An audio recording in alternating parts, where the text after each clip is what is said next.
You will hear a number of different recordings, and you will have to answer questions based on what you hear. There will be time for you to read the instructions and questions, and you will have a chance to check your work. All the recordings will be played once only. The test is in 4 sections. At the end of the test, you will be given 10 minutes to transfer your answers to the answer sheet. Now turn to Part 1. Part 1.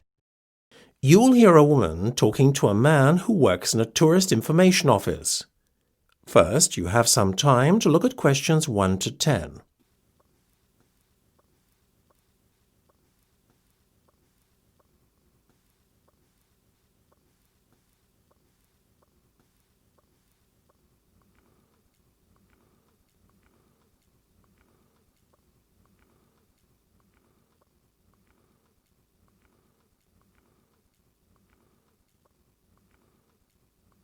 You should answer the questions as you listen, because you will not hear the recording a second time. Listen carefully and answer questions 1 to 6. Good afternoon. Can I help you? I hope so. My Portuguese friends are coming over to visit me next month, and I need to find a place for them to stay that is quite central, as I live in the city centre myself and want them to be close by. Can you recommend anywhere? Yes. A few places instantly spring to mind. What about Belvedere Gardens Hotel? Despite what the name might suggest, it's right in the city centre, on Main Street, opposite Grimes Tower. How much is it per night, please? Quite reasonable given the location. $50, and that is inclusive of a continental breakfast. Oh, that sounds nice. What about other meals? Do you have to pay extra for them? Yes. Unfortunately, lunch and dinner are not included in the price. The hotel does have a very fine restaurant, though, and I would thoroughly recommend the buffet dinner there. Customers should be seated by 7:30 in the evening when the buffet starts. I'll keep it in mind. Is there anywhere else you can think of? Certainly. The Belfield Grand is always a popular choice. It's located a little further out, though, on the south side of Edgware Common. Perhaps that's too far from the city centre. Not really. It's only a few stops on the subway. Depends on the price. Believe it or not, the Belfield is more expensive than Belvedere Gardens, $55. Oh, that's no good. Mind you, there is a $10 discount offered to customers who have booked online. There's also the fact that the price is inclusive of all meals, breakfast, lunch and dinner, served in the guest's lounge. Before listening to the rest of the conversation, you have some time to look at questions 7 to 10.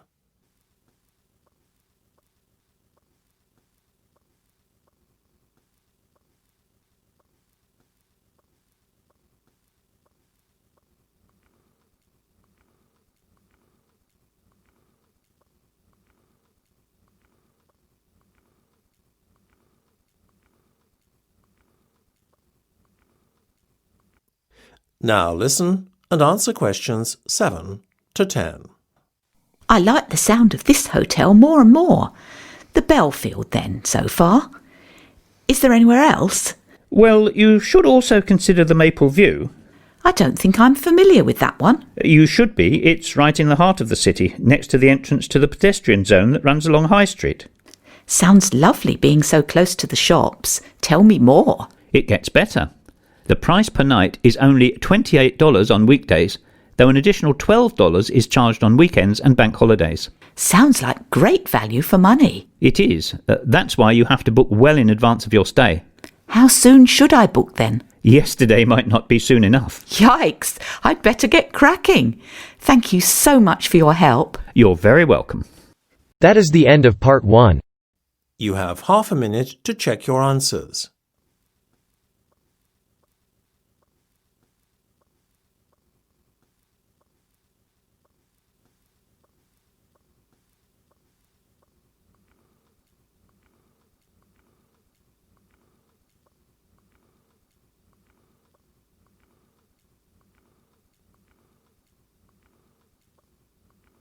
Now turn to Part 2. Part 2. You will hear a tour leader talking to some tourists. First, you will have some time to look at questions 11 to 16.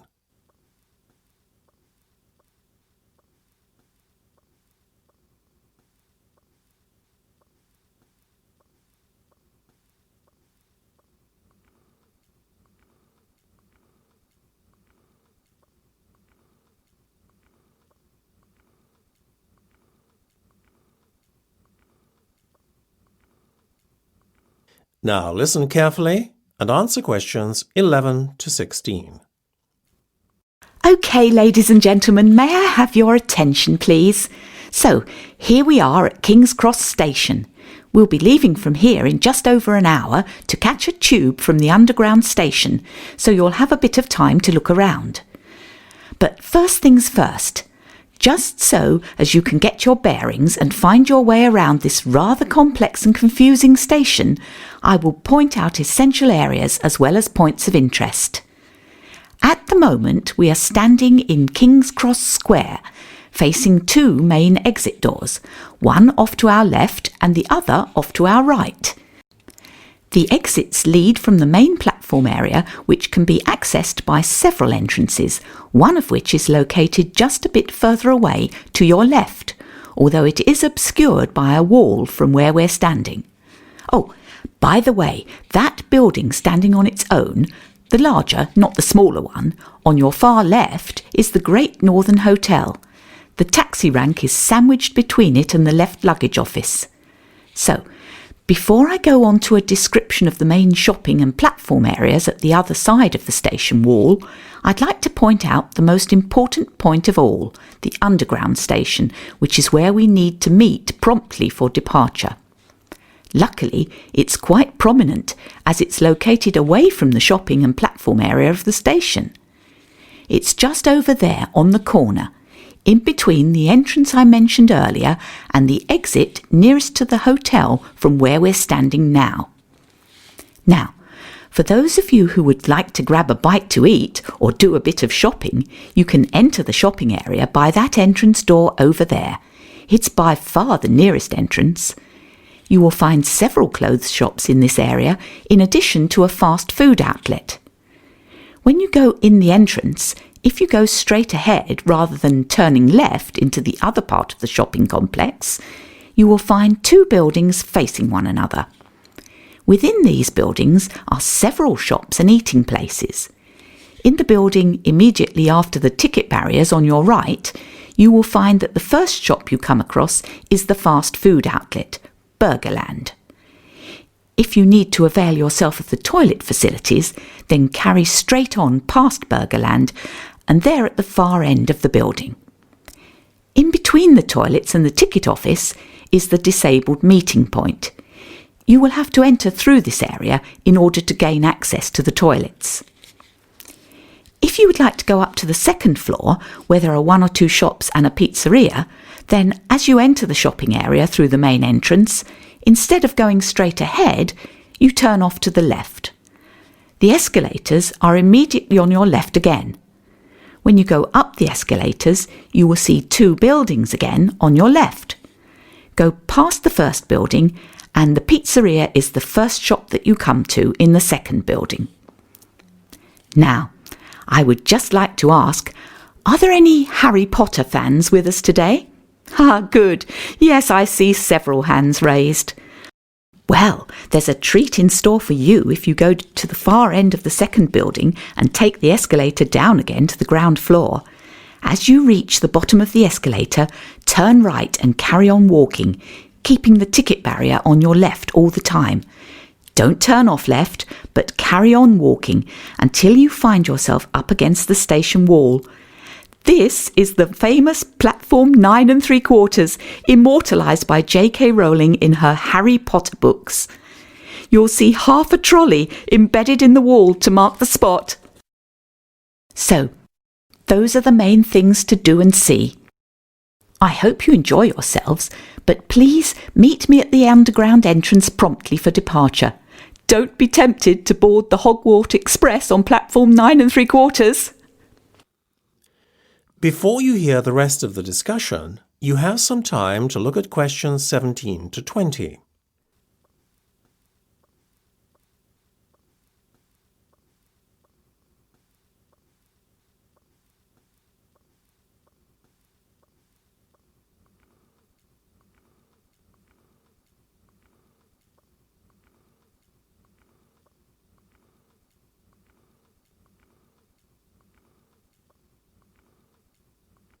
Now listen and answer questions 17 to 20. Good. Welcome back. I'm glad you were all punctual. As you know, we have a packed itinerary which will give you a taster of London's major landmarks. Before we enter the Underground, I would just like to give you some important information. Firstly, for those of you unfamiliar with the London Underground, you must retain your ticket throughout the journey, only surrendering the ticket at your final destination. This is not applicable to today's trip, but really for tomorrow, when you will be at leisure and may wish to use the Underground again. For today, we have a group ticket, which means that we have to stay together at all times whilst travelling on the Underground. Should you become separated from the group and end up travelling without a ticket, you can expect to pay a hefty fine. Also, remember that while we are travelling outside the rush hour, between 5 and 7 p.m. in the evening and from 7:30 to 9 a.m. in the morning, we will still meet with the midday crowds of shoppers.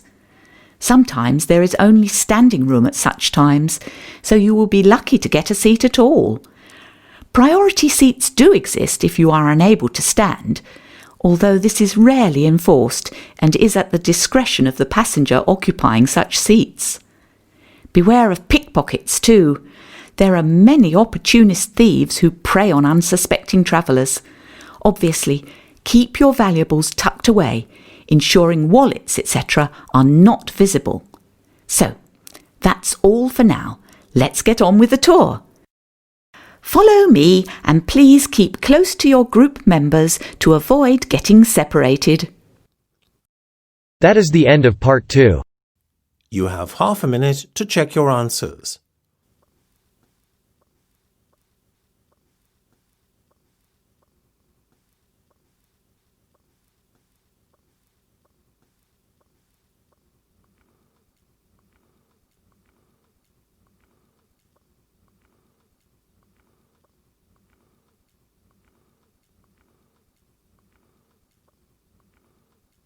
Now turn to part 3. Part 3. You will hear a discussion between Steve and Melissa about their commerce course. First, you have some time to look at questions 21 to 25.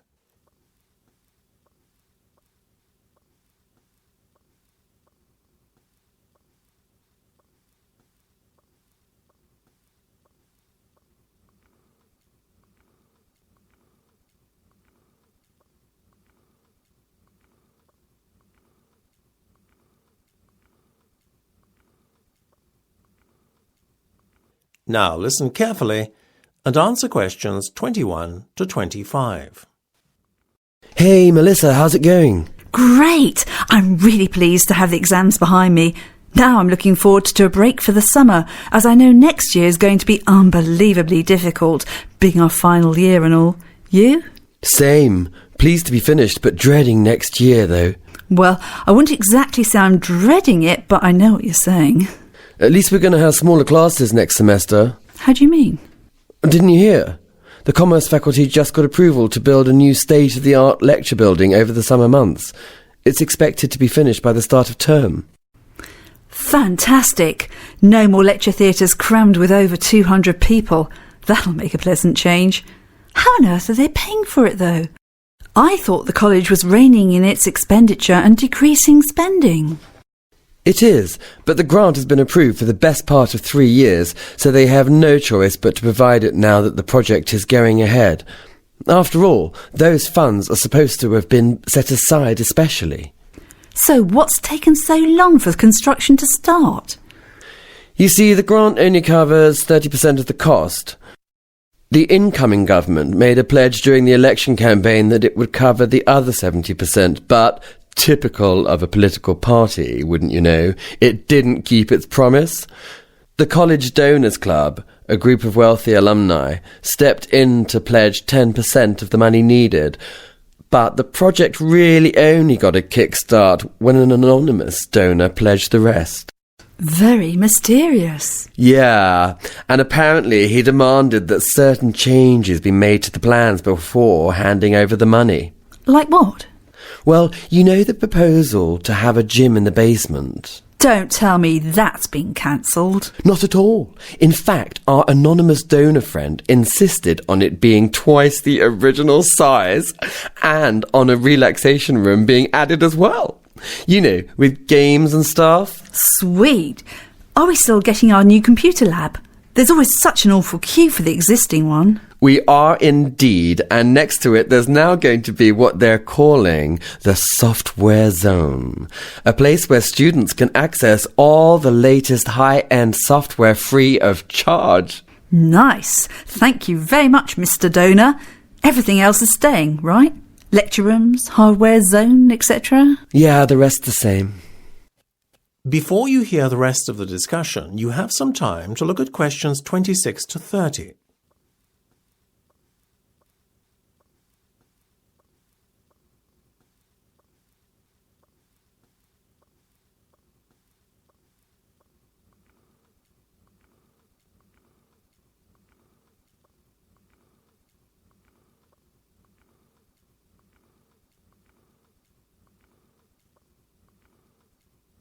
Now listen and answer questions 26 to 30.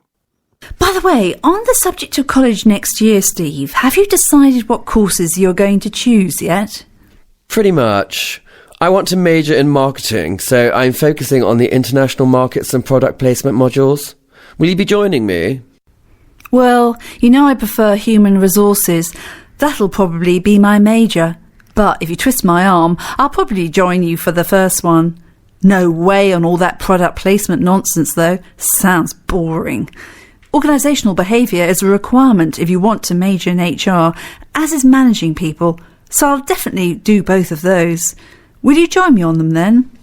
Sorry, Melissa. You know, HR is just not my thing. What about your optional modules? Do you feel like doing information systems with me?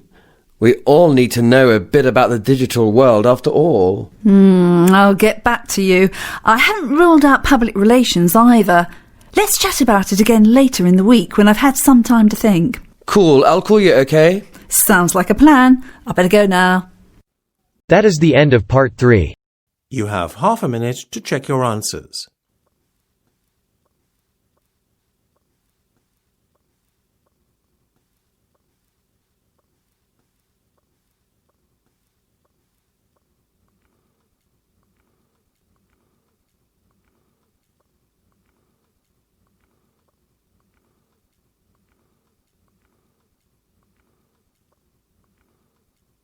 Now turn to part 4. Part 4. You will hear part of a talk on some well-known personality tests and their uses. First, you have some time to look at questions 31 to 40.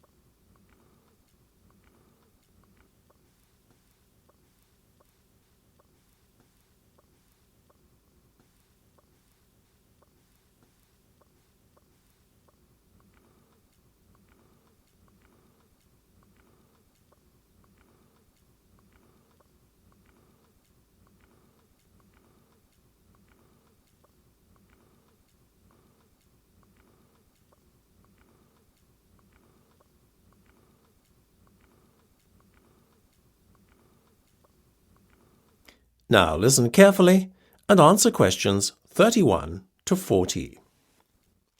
I'm sure at some point in your lives you will have completed a personality test, whether for professional reasons or purely for fun. Such personality assessments are abundant.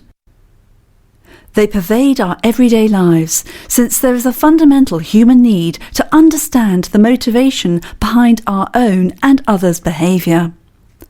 Learning how to assess personality permits greater understanding of the motivating factors affecting the way we communicate and cooperate with others, in addition to how we relate to others on a personal level. So now that we've talked about why personality tests are so important, let's take a look at the most well-known tests and see how they compare. Well, first off, we have a favourite of careers officers and potential employers alike, the graphology test. The word graphology is derived from two Greek words meaning writing and word. Essentially, it is an assessment of personality based on handwriting analysis. How an individual dots his I's or crosses his T's, in addition to whether writing is slanted or level, is believed to be indicative of the individual's personality. Whatever your opinion may be of this method of personality assessment, at least it has stood the test of time. The graphology test, as a measure of personality, was first proposed by a certain Juan Huerta de San Juan as far back as 1575, and it has seen fluctuation in its popularity since then. In the 20th century, Alfred Binet was so convinced as to its validity that he termed it the science of the future, and indeed today it is still a very popular method of personality assessment. Its validity, though, as a measurement of character, is dubious. The British Psychological Society has even gone so far as to rank graphology alongside astrology, giving them both zero validity. A major problem with the test is that an element of subjectivity enters the assessment of certain criteria in the test, such as harmony and style of writing. However, in its favour, the test is relatively quick and easy to administer. Next, let's look at the Rorschach or inkblot test, which is one of the better-known tools of psychological assessment. Popularised in party game versions of the test, the Rorschach test has received mixed reactions amongst psychologists. Whilst many dismiss the test as a pseudoscience, it is nevertheless used by prestigious mental health organisations such as the Tavistock Clinic as a valid tool for personality assessment. Admittedly, assessing someone's character based on their reactions to a series of inkblots on pieces of card might seem somewhat ludicrous. Whilst there is a tried and tested methodology behind the construction of the test and assessment of individual responses, the test is subject to cultural bias. The perception of the card's contents are liable to be biased by cultural factors, making the individual responses somewhat meaningless. So, moving on to a test that has similar features to the Rorschach test, let's look at the Lucia colour test. As with the former test, the Lucia colour test assesses an individual's subjective reaction to a series of cards. However, unlike the Rorschach, the Lucia test consists of a series of coloured cards that the individual has to rank in order of preference. How the individual ranks the different colours is believed to be indicative of their personality. While some believe the test to smack of pseudoscience and many question its validity, there is, however, a biological basis to the test, which makes it more of a convincing tool of psychological assessment than many other personality tests. Certainly, its use by psychologists and doctors, as well as authorities such as government agencies and universities to screen their candidates, would seem to be a strong argument for the validity of the test. A major plus to this test is that it is so accurate that it is even sensitive to mood change. Individuals, therefore, taking the same test at different periods of time will see a correlation between results and mood. Finally, I would like to refer to the TAT test or the thematic apperception test to give it its full name. On the face of it, it is a very simplistic test. As with the Rorschach and Lucia tests, the individual is dealt a series of cards. However, on these cards are depicted a series of ambiguous scenes involving groups of people. The individual is required to make up a story about each, and the individual is then assessed based on the content of each story. Whilst the test is quick and simple to administer, critics of the test argue that there is a lack of standardisation of the cards and scoring systems, making comparisons between individuals problematic. This, therefore, undermines the validity of the test. Nevertheless, the TAT test is still used as a tool in fields as diverse as psychological research into occupation preference and partner selection and forensic examinations to evaluate crime suspects. It is therefore a matter of individual preference as to which test is used when employed for professional reasons. All these tests, though, have their benefits and their drawbacks. No one definitive test exists that provides 100% accuracy in assessing personality. That is the end of part 4. You now have half a minute to check your answers.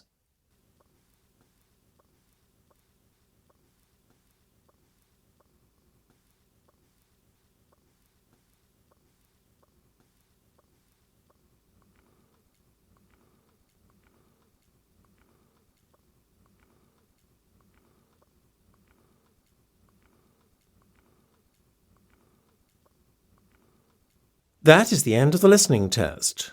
You now have 10 minutes to transfer your answers to the listening answer sheet.